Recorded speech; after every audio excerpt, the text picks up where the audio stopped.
Good morning. My name is Teresa Crane. This is my husband, Tom Owen, and we have a 2-year-old at home, Maggie, who wasn't able to be here this morning. We've been coming to Central for 6 years. My husband and I moved from Washington, D.C. to Denver about that time, 6 years ago, and we started walking from our apartment a few blocks away here to Central as our first stop in a search for a new church. And we got stuck on Colfax from the Pride Parade moving through, but we did make it the following Sunday.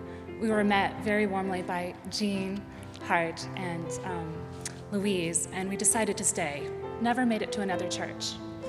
And we stayed with Central because in the numerous ways that we could live out our faith through actions, and along that journey have found some of our closest friends. I wanted to be a part of this year's generosity team because even though we now live in the periphery of Denver, we believe that Central's presence downtown is making a difference in our city. Much of that difference is a direct result of financial support. Within the last 2 years, Central has benefited from grants from the Payroll Protection Program, but those grants will not be available next year.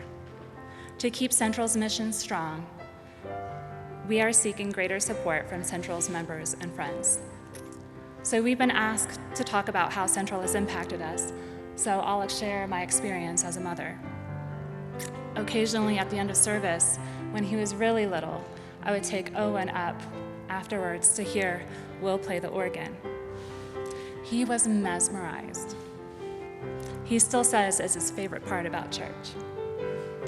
When he was 18 months old, Owen came with us to serve meals at the Men's New Genesis shelter and to the Women's Homeless Initiative at Capitol Heights, where he would help out and also play with other young kids from Central.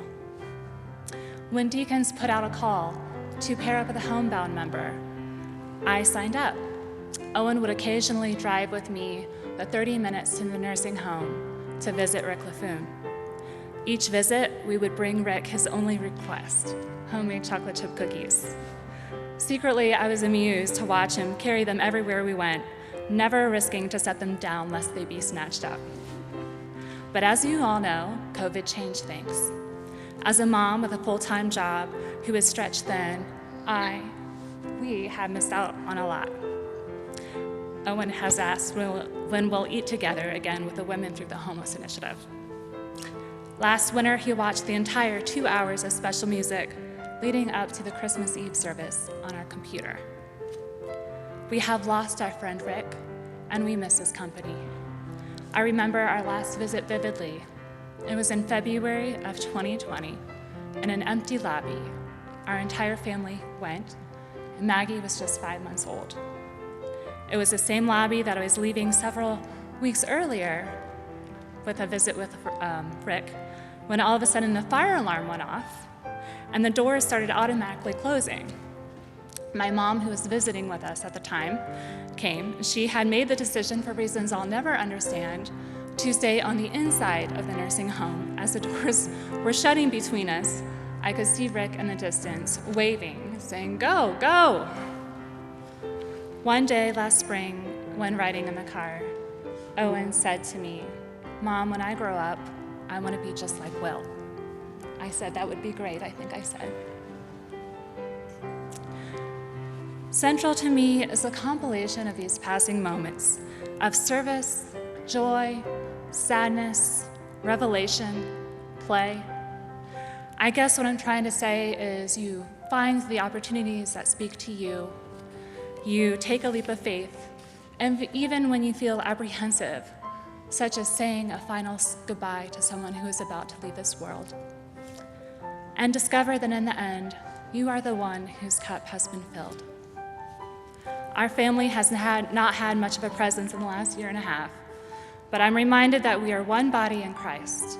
Others at Central have stepped in and helped those in need when many of us could not, and for that we are grateful. Tom and I are pleased to make a financial commitment to Central's mission.